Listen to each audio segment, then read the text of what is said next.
好多老港咧都中意食蒸滑雞嘅，但係邊一種先係最家常咧？咁你真係要試下冬菇蒸雞啦！每次連啲汁都要撈埋啊！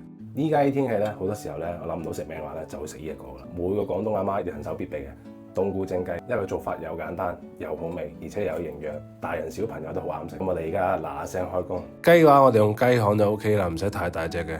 啲冬菇咧，我哋浸軟佢，揸乾水分，唔好斬太大嚿，偏細會更加入味嘅。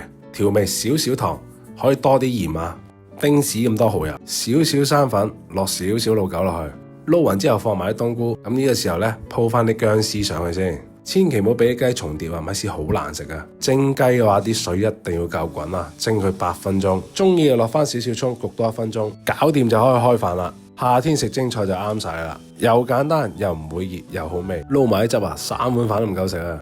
整隻雞髀先，